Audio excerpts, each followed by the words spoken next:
Raider Nation, what's going on? We're going to keep our NFL Combine players to watch trilogy going here on the Raiders Report. Today, we're going to be looking at running backs, wide receiver prospects at the Combine. I also think I used the word trilogy wrong, but I've also never seen Star Wars. You can yell at me down below. And we also broke down quarterbacks before, and the way that I wanted to be able to do this show was when quarterbacks, running backs, wide receivers, they're all going to be participating together. They participate workouts on Saturday. They're going to be speaking to the media today on Thursday, at least, or no. I think that's actually on Friday they speak to the media. Friday, February 28th, that's on me. But from top to bottom, I'm going to go through and I'm going to show you some of the top prospects at running back and at wide receiver that I want the Raiders to watch at the Combine. For videos around the NFL Combine regarding the Raiders, there's been a lot of rumors from the Combine that we have discussed here on this show. Make sure you're subscribed. Make sure the notifications are turned on. My promise to you is this: nobody's going to outwork me, and I promise you, nobody's going to provide more content for the nation than the Raiders Report. If you want to check out some of the top quarterbacks, and all the quarterbacks that are at the Combine, I ranked them from 15 down to 1, and I hope that you guys go check out that video. I didn't put quarterbacks with running backs or wide receivers because this would be a 30-minute long show. So first, we're going to start at the running back position in total. 31 running backs at the Combine. And I know for a fact the Silver and Black are going to draft at least one, considering the fact that Amir Abdullah, Alexander Madison are free agents, and we need to be able to help out, get this running attack going. It's really important to Pete Carroll. And last season, the Raiders were the worst running team in the National Football League, averaging only 3.6 yards per carry, and this year's draft class is absolutely stacked at the running back position. All 7 rounds, I think that there's some good value that can be had, and for somebody like Chip Kelly, I can't wait to see how they get this running game going. For the Raiders, you know that they're going to go out and they're going to try to invest in the running back position, so hopefully they see this show and they see which backs I'm keeping an eye on, especially at the Combine. I don't have these ranked in any particular order. I just simply am looking at 5 backs for Las Vegas. The first person, he's not testing at the Combine. It's Ashton Jeanty, the top running back in this year's class. He's going to be a potential top 5 overall pick, probably going to be in the top 10. Jeanty is a hell of a back, but he's not going to be participating. Therefore, I can't really watch him. Let's go to maybe one of my favorite running backs in this year's group. It is Omarion Hampton.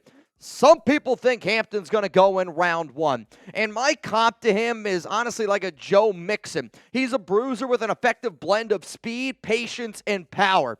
Though when he gets going, he is a downhill type of runner that always shows great balance. And when he gets hit, it kind of reminds me of like when you're driving down a road, right? And if somebody were to throw something at a car that's doing 70 miles an hour, it's going to deflect and that car is going to keep going. That's Omarion Hampton when he gets his motor going. He does need to work on his pass protection, and I wanted to add that in here because if the Raiders go out and they get a guy like Matthew Stafford, the running back that they bring in needs to be able to show that they are a competent pass protector. He has a very heavy workload for the UNC Tar Heels last season, was able to put up some really good numbers, but I want to see what he does in the 40. I want to see what he does in some of those acceleration-type drills. Let's go to Caleb Johnson, who this guy might be one of the most perfect running backs to fit with Pete Carroll and just putting him in a system that I think that this Raiders team could run this season if they want to go very run-heavy. And he might be the best outside zone runner in this year's class. I love the patience that he shows. He waits for that hole to develop. I don't want to just say Le'Veon Bell because Iowa's, Steelers colors, Le'Veon Bell. But, I'm telling you this right now, that patience in the hole, and then when he sees it, he's hitting it and he's exploding through it. Giggity. I like his lateral agility at times, but then other times you watch it on tape, it is lacking pretty bad. I want to see what he does in the 3-cone drill. I want to see how he does moving east to west because I know the dude can move north and south. Big physical runner, had over 240 carries this past season. Also, the amount of stacked boxes that Caleb Johnson faced to put up the numbers that he did. If you want somebody to move the chains, Caleb Johnson is a hell of a back for that. Let's go to somebody else that I'm watching very closely. TreVeyon Henderson. And the more and more I watch Henderson's tape, the more and more you hear these Stafford rumors and then the connection to Chip Kelly. I don't know if there's a running back based on where I think that you could get him, and I would love to get him in round 3. If you can get Henderson in round 3, I don't think there's a better value in this year's class. Henderson and Junkins, you both got to watch. You got to watch both of them because of their connection with Kelly. He's got breakaway speed. He's also not afraid to be able to lower the shoulder and hit you, because I know when you watch him run next to Junkins, I think Henderson looks a little bit smaller. He's dynamic in the passing game. He can pass block, which is really, really critical for this Las Vegas team. But people don't realize that he's 5'10", 210 pounds. And they don't realize how strong and powerful he is and that he can break away in the snap of a finger. TreVeyon Henderson, I make the argument, might be the best running back to pair with Matthew Stafford. Let's go to another running back here that I started to like more and more watching of what he could be, where if Las Vegas wants to say, let's go out and add a TreVeyon Henderson, and then you also want to draft another running back, then kind of be that little bit of a bruiser, Jordan James. And I would say when I turned on the Jordan James tape, he runs with determination like Marshawn Lynch. He's not close to the athlete that Lynch was, but he is a bowling ball. He's low to the ground, and he just gets that motor going. He's not somebody that's going to hit a home run. And quite frankly, I don't know if he's ever going to have a run in the NFL longer than 50 yards. But you know what I like? I like somebody that can pick up a good first down. I like somebody that I trust at the goal line. And I need somebody that can move the sticks. Jordan James is a stick mover. 3rd down and 1, you put him behind JPJ, you're going to pick up a first down. 5'10", 205, he's got a really thick lower half, and I love what he brings to the table, especially as a physical runner. Did somebody say thick? I mean, let's be honest. This is probably the number 1 running back that I think a lot of people are going to watch because it's Cam Scatterbo. And when you just when you look at Scatterbo, you're like, I don't know how this guy's going to be able to get it done. But you know what? Some guys are just able to get it done. His footwork and his ability to make cuts at that size is why I believe he's as good as what he is. I'm not going to throw out this comp because I don't think that he's the same running back.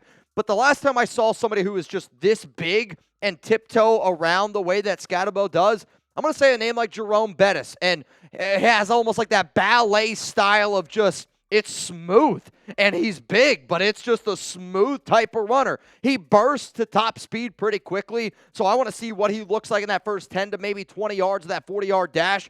He's also a big fan of big-time collisions. And he's able to do that in college. I do worry, though, if he takes that exact same mindset to the pros of, I'm going to try to get into a car accident every single time that I hit somebody. He's usually bigger and more athletic, more physical than probably most offenders that he's going to go up against in college. It's not going to be the same thing in the NFL. He might be okay for a few years.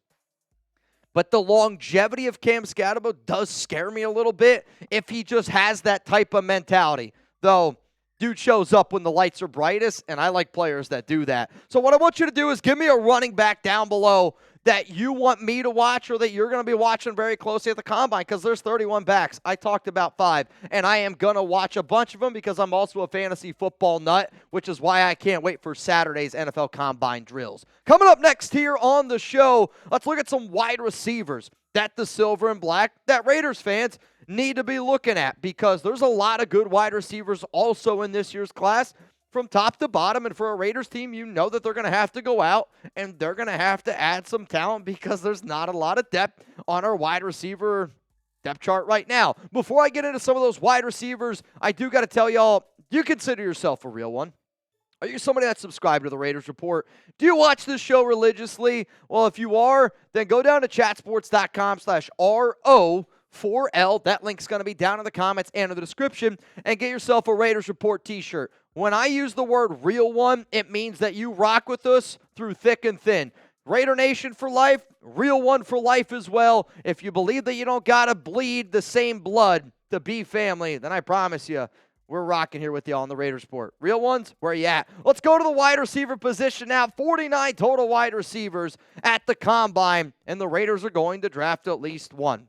Unless they go out and they spend big in free agency on a few different guys and trade for a DK Metcalf, I would say at the time that I'm making this video right now, if the Raiders didn't draft at least one wide receiver, I'd go, shame on you, because the only dude that is proven that I have faith in is Jakobi Meyers. I hope Trey Tucker can be good, but I don't know if Trey Tucker is going to be good. I know Jakobi Meyers is a solid wide receiver, and therefore you could look for Las Vegas to take a wide receiver as early as pick 6. I think that they could also wait maybe for round 3 where they have 2 picks there at pick 68. Could they use the Devontae Adams pick in the 3rd round to take a receiver? And I don't know. I like a lot of the value there in the middle rounds for some of these players. Now, whether you're looking for a speedster, whether you're looking for more of a possession-style receiver, for me, I know a lot of people fall in love with the 40, and there's going to be a lot of teams that fall in love with the 40-yard dash, and I'm going to watch it, no doubt about it.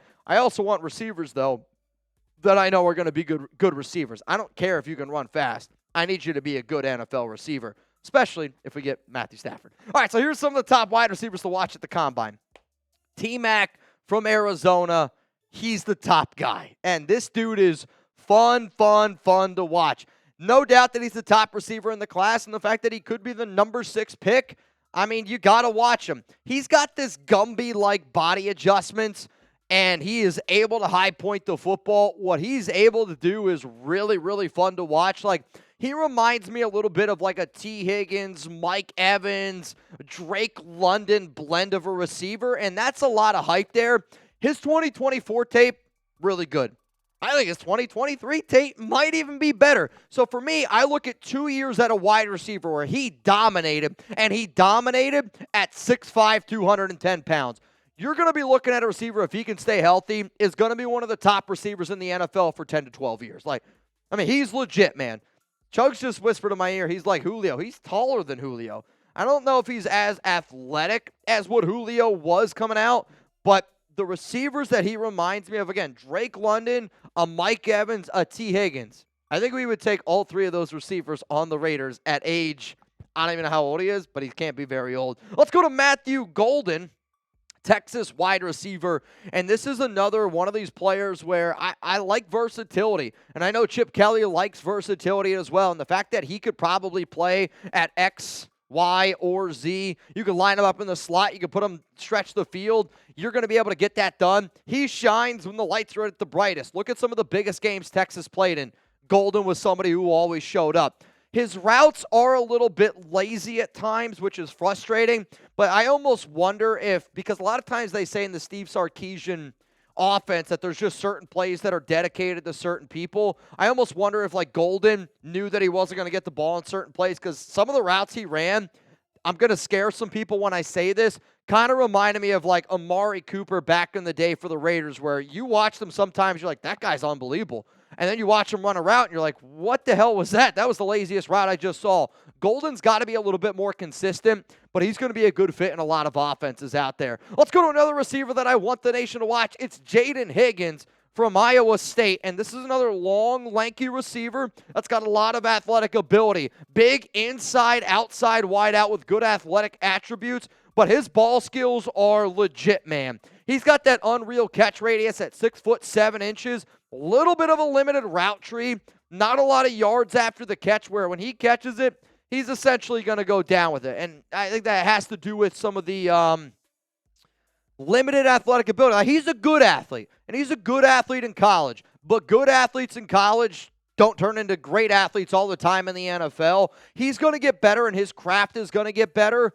But he's going to really need to have a solid veteran quarterback. If he gets put on a team with a young rookie and you're kind of in an uncomfortable situation, I can see Jaydon Higgins struggling. You put him in the right situation, though, dude's going to be special. Let's go to Alec Iomanner, wide receiver from Stanford. And I have had him in a few mock drafts. Another good possession receiver. He's got that NFL blend of height, weight, long speed. Possesses the work ethic, and work ethic is really important, and a lot of his coaches have just spoke about how much he just loves football. And the Raiders have a lot of Stanford connections from their time back with David Shaw, who I know David Shaw hasn't been a part of the Raiders for a while, but Mark Davis respects David Shaw, and they still talk, and Shaw obviously has his connections to Stanford. But to me, I want somebody that I think is going to get better and better and better, and that's exactly what Iomanner was able to show at Stanford. 63 grabs, 831 yards, 6 touchdowns. Like, I don't want to just say Jakobi Meyers because Jakobi Meyers is a Raider. I don't even know if they play all that similar, but he might never be this top 10 receiver. I think he's going to be this top 20, top 30 receiver for a really long time in this league because he can develop. Now, the other thing I'm going to throw out is like a guy like Larry Fitzgerald, where Fitzgerald got better and better and better and better and always worked on his craft. That is the highest ceiling that I could possibly get to, which would be obviously an NFL Hall of Fame receiver. I hope that he tests well, though, because he needs to test well. Let's go to somebody else who is just an absolute freak of nature, Savion Williams from TCU. Williams is a gadget player, Swiss Army knife, and if you use him in the right way, he's going to be successful. Where if you use him as a gadget athlete and instead of saying, I got to get him 6 to 7 targets a game, but you say, I got to put the ball in his hands 6 to 7 times a game, you're going to be a lot more better off. He is going to test unbelievably well. He's 6'5", he's 225, he's going to run unbelievable. His hands, not great. Route tree, not great. But when you put the ball in this kid's stomach, he makes shit happen, dude. Like, he is at 6'5", 225, and he plays like a, I don't know, Percy Harvin, Cordell Patterson, like the way that I think the Rams or whoever the hell drafted Tavon Austin wanted him to look. If they would use a 6'5", 225 player like that, I think you're going to have some success with him. If you just want him to be a downfield stretcher, that to me is not the right way to use him. But because he's physical and because he's a good athlete, I do think that that fits well with what the Raiders are going to try to do this upcoming season. So give me a wide receiver that you're excited to watch at the NFL Combine. A lot of names, 49 in total. Again, I gave you only 5. And there were just some names that I like a lot, and these are just players that, again, I want y'all to be able to watch with me. If you want to check out some other prospects, please. I did a whole video on edge, defensive tackles, and linebackers. I also did an entire video on DBs and tight ends. My job here at the Raiders Report is to talk about the Raiders, but I also want to be able to inform people on the Combine, free agency, trades, draft, and whatever it is. We will do our homework here at Chat Sports. We will do our homework here at the Raiders Report to make sure that you guys are getting the best content every single day.